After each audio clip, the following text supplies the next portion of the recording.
Niall McConnell, Independent. Thanks. My name is Niall McConnell. I'm from Castlefin, East Donegal. I'm a sheep farmer by trade. In the words of the great Padraig Pearse, Ireland belongs to the Irish. I believe in economic justice and economic nationalism. I believe our Irish resources should belong to the Irish people, not private foreign corporations. I believe drug abuse is a scourge. I believe our houses belong to the Irish people. We shouldn't be fighting for space with foreign immigrants. 500,000 of our hardest working sons and daughters have been forced out of the country because we're flooding this country with economic migrants. We shouldn't be fighting for space with foreign corporations. This is our country. I'm a traditionalist. I believe in traditional Christian morality. I believe that abortion is murder. I believe that divorce is terrible. And I believe in the traditional Irish family. Okay, thanks very much for that. Yeah. Niall McConnell, is there anyone you would work in if elected? Your views seem very much out of kilter with pretty much anyone that's been elected heretofore. Well, I couldn't work with any of the political parties or independents because I'm very strong on borders and I've been working very hard in Letterkenny. And what I'm hearing at the door is the majority of people are they don't want mass immigration. Their towns are being flooded with economic migrants, and I'm the only one speaking for the Irish people. Sinn Féin's policy on immigration is very clear, and Sinn Féin's 1998 Ardèche, I quote, Sinn Féin will work for the achievement of the optimum position of no restriction on immigration in Ireland. Sinn Féin claim to be Irish Republicans, Irish nationalists, protectors of the Irish people.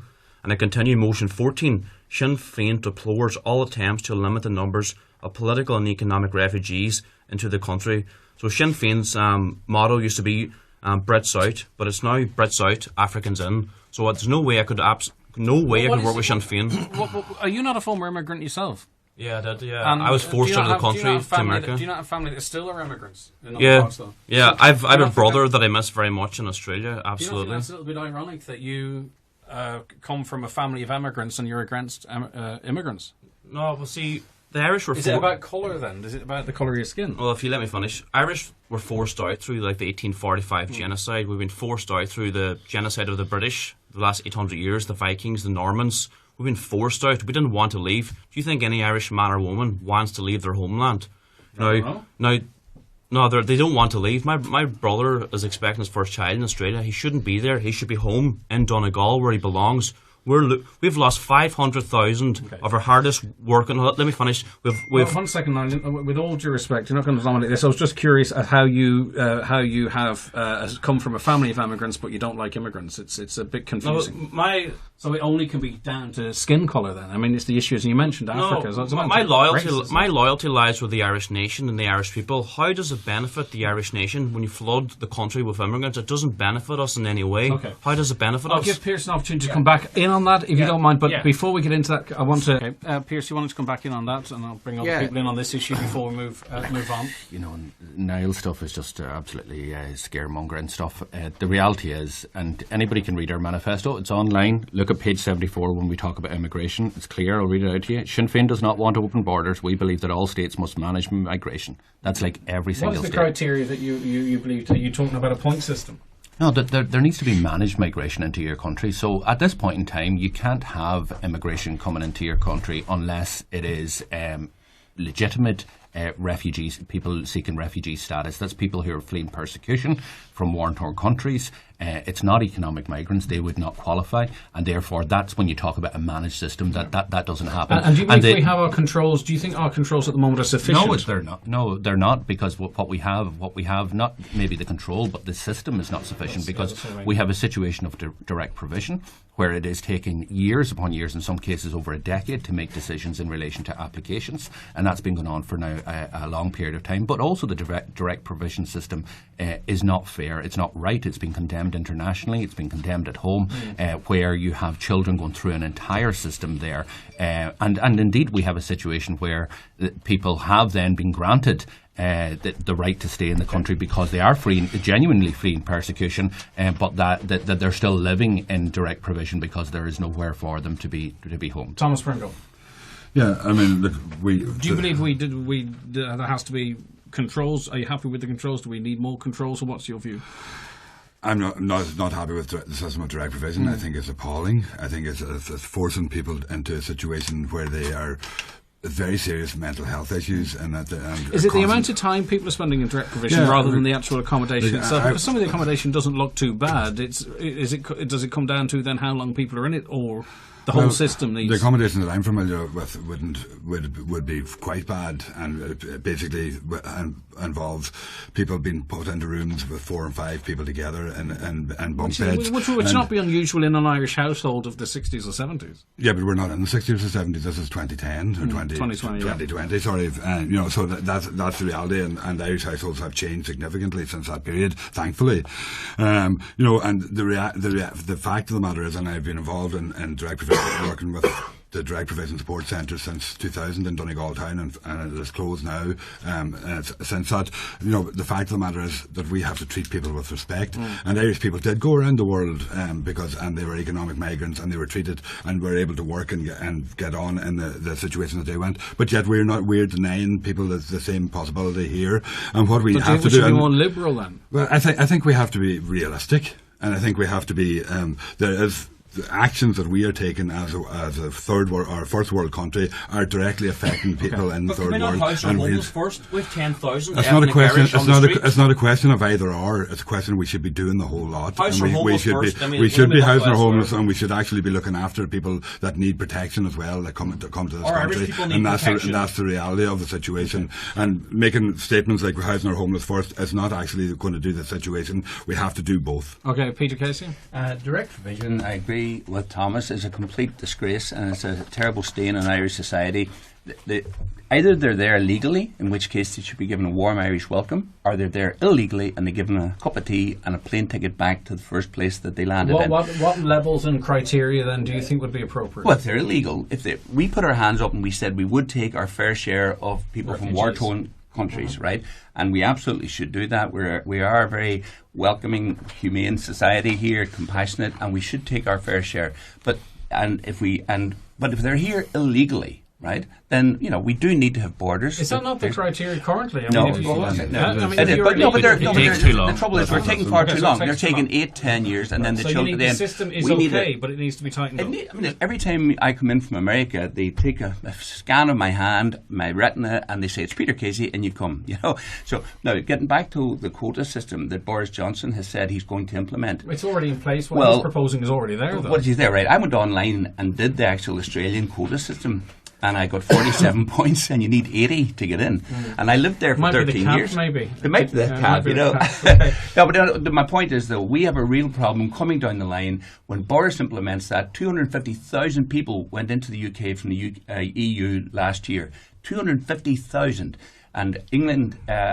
so you think we're going to become the go-to destination? I think obviously there's nowhere else that anybody can go other than perhaps Malta, if they want to speak. And English is pretty tight. So just before we take a break, Pat the Cope Gallagher. On direct provision, the intentions of this are good. Our immigration policy, firstly, you're happy with the immigration policy currently? No, I think it can be streamlined more so. But direct provision doesn't affect us much in this county. And of course, direct provision, there's an attitude, we all favour it, but not in my backyard. Okay. Now, it's not affecting Donegal that much. I don't favour it either. Well, we must help others. Listen, sorry, Peter. I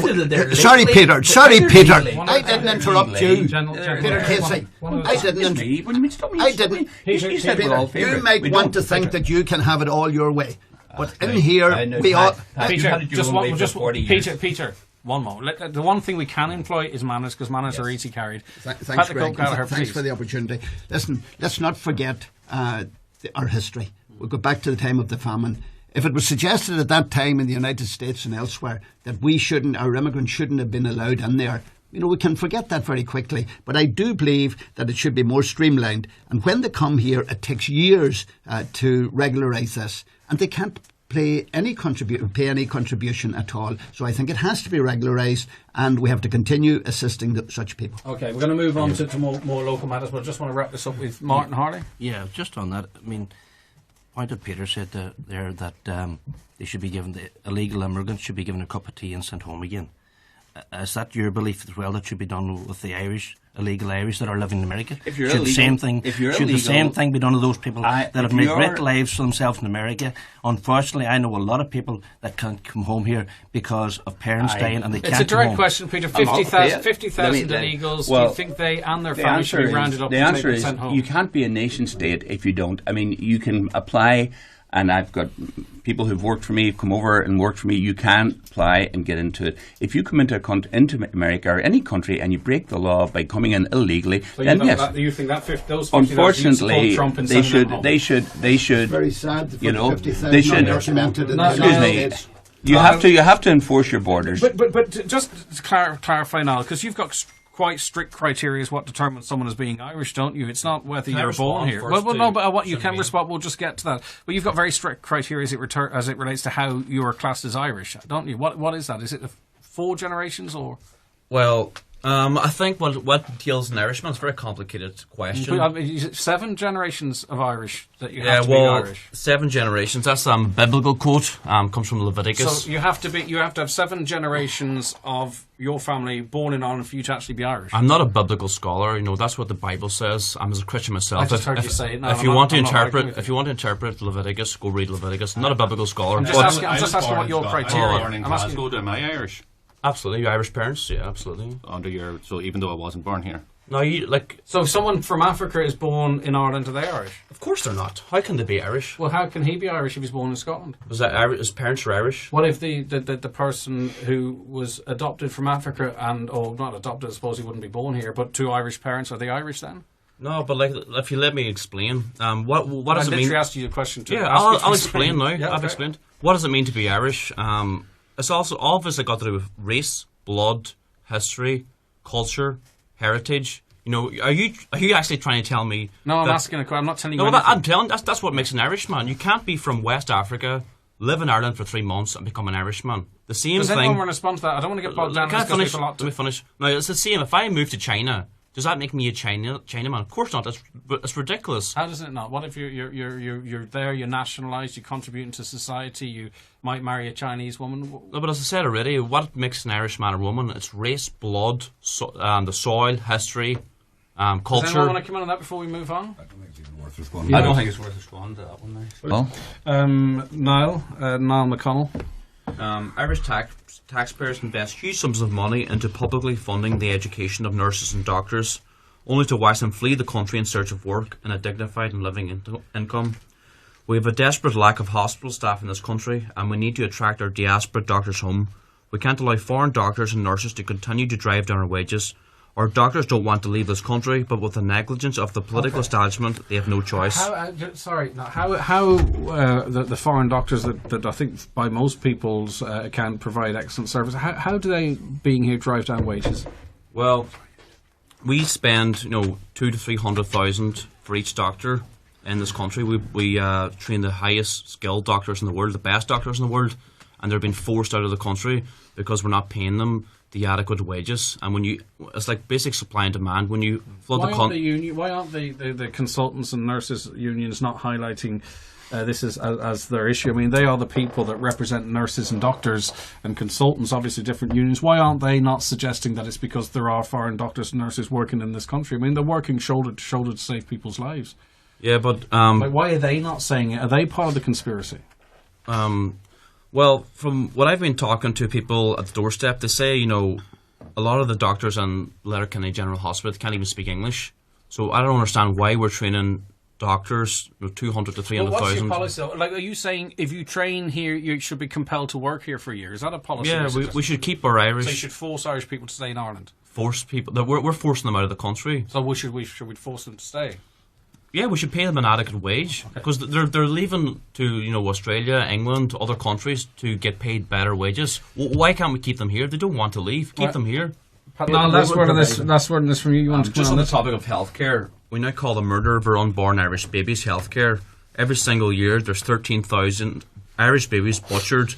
On Sinn Féin's policy on abortion, how can Sinn Féin call themselves Irish nationalists or Irish Republicans when Sinn Féin support the murder of our future generations, and Sinn Féin ran to Westminster begging the British government to bring in abortion, the butchering of our unborn Irish babies into the north, Bobby Sands, the great Irish martyr, said, "Our revenge will be the laughter of our children." Pierce, dead babies don't laugh.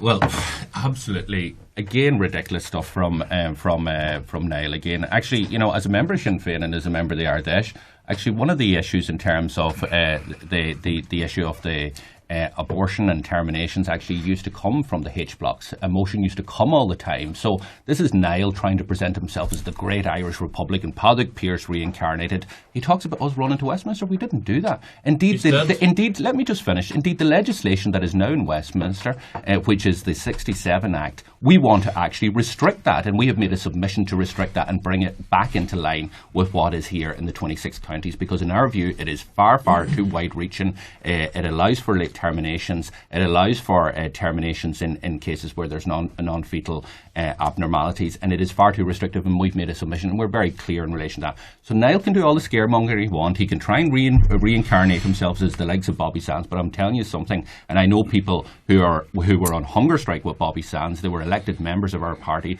the likes of Raymond McCartney and all the rest. I can tell you one thing for sure: they would have no truck at all with the type of insular politics that is coming from Niall. Bobby Sands didn't die for abortion. Bobby Sands didn't die for mass immigration. You told candidates in 2012 or the general public that you were pro-life. How can people believe you? Now you're pro-abortion.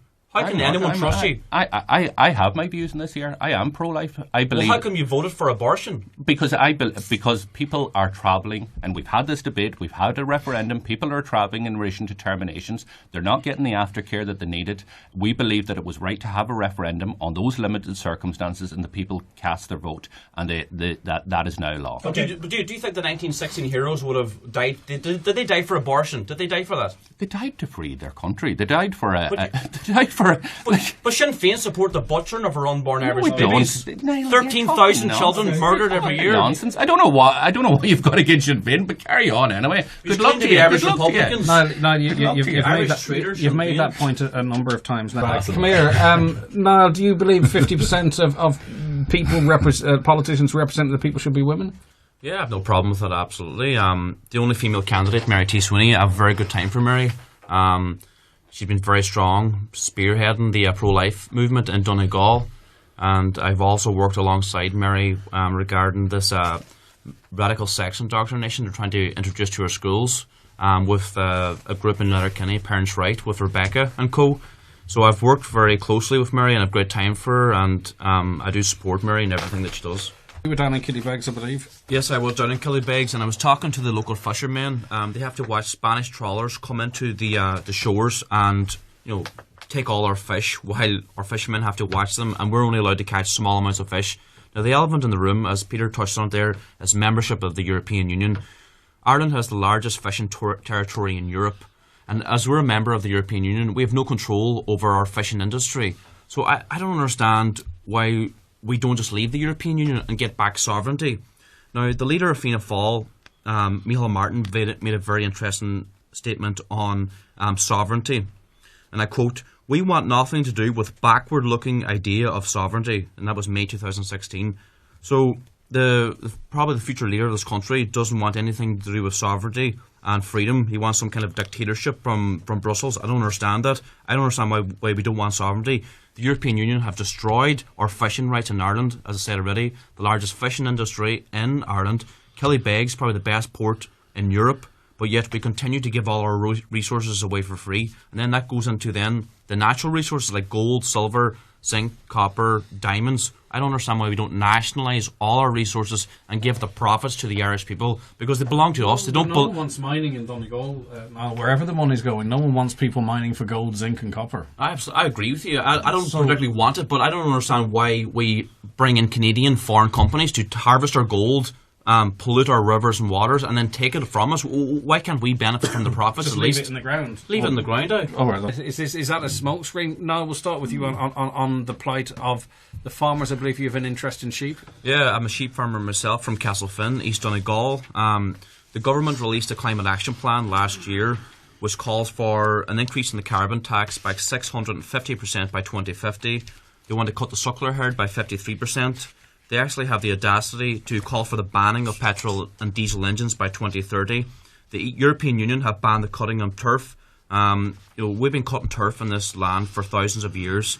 We use the same spades that our fathers and grandfathers have left us. A lot of people use machines, in fairness. Yeah, but I'm just making the point, that some farmers cut effects, I understand, turf on their own land, and they use the same spades that our fathers and grandfathers left us, and they're making criminals out of decent, hard-working, honest farmers. Now, so do you believe in because this is more in the climate then, and I kind of really wanted to separate farming out from the climate, because all they want to talk about, and Peter probably wants to talk about how much they break wind, but I think maybe they can be or shouldn't be decoupled. So effectively, you think the climate change is a hoax? I'm guessing. No, I didn't say that. No, it's a question. It's not a statement. I'm not having a go at you. There's no need to be defensive. Do you believe climate change is a hoax? No, they're using climate change to tax us to death. I said already. No, they're trying to increase the carbon tax by 650%, which will destroy rural Ireland. Irish farmers are on their knees. As a farmer myself, I know what's going on. I talk to my local farmers. Most of the farmers are in debt.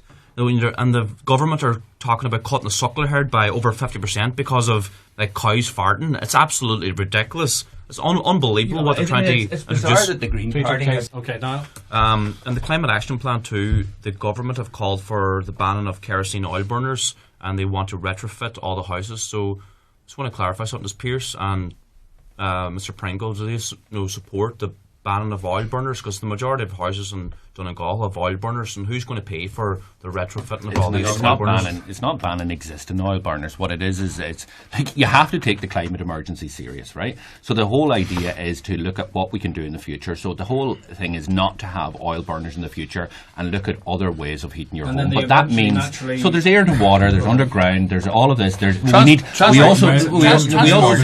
finish on this here? We also need can I just finish this point? We also need microgeneration, and we've produced legislation on that. That's where people can generate their own energy and then sell it into the grid. With wind turbines? And outside your own home, it's small wee thing. Outside your home could be right in my eyesight. No, or it can be solar panels, or it can be. There's different ways. There's ways where you can put stuff in little streams in terms of hydro. It's happening all over the place, but actually you can sell it into the national grid then. But people need to be supported. Thomas was going to come in well, doesn't it? Yeah, and the resources, because they're protecting our borders from ports and what have you. Niall? Absolutely agree with this. We need to protect our borders. There is an epidemic in this country, particularly Donegal. Rural Donegal's been scourged with cocaine, even heroin's creeping in. Did you ever try any drugs yourself? No. Okay. Absolutely not. Now, regarding the influx of heroin and cocaine, where's it coming from? It's not coming from Ireland. They don't go heroin or cocaine in Ireland. It's coming in from foreign countries. So that's why I'm preaching having strong borders. We need to protect our borders. I talked about Garda cars. Inishowen have one Garda car for the entire of Inishowen. There's more people in the whole of Inishowen than County Leitrim.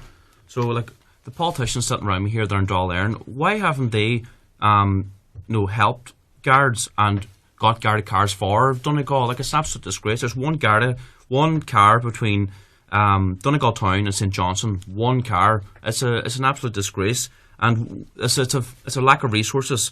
And then you go to the national debt. Have you ever raised it before you decided to put your name on the ballot paper? Have you ever raised it with the Garda Commissioner, with senior Garda members? Because I've met with them and demanded that they reinstate a Garda car that was vacant in Bunbeg for over a year. I've written to the Commissioner in relation to Killybegs and Carrick. Have you actually ever raised this issue that you're spouting on about now? Well, you're a TD in Dáil Éireann. Have you? You're a TD in Dáil Éireann. I'm telling you, I have done it. I've done the work. Well, I've done the work. How long have you been in Dáil Éireann now, and you've done nothing for Garda stations in Donegal? Just so we don't mislead what the have public. You done, Pierce? Anyone can write to the Garda Commissioner or to the local sergeant. You don't have to be an elected politician. I believe to deal with this is absolutely essential.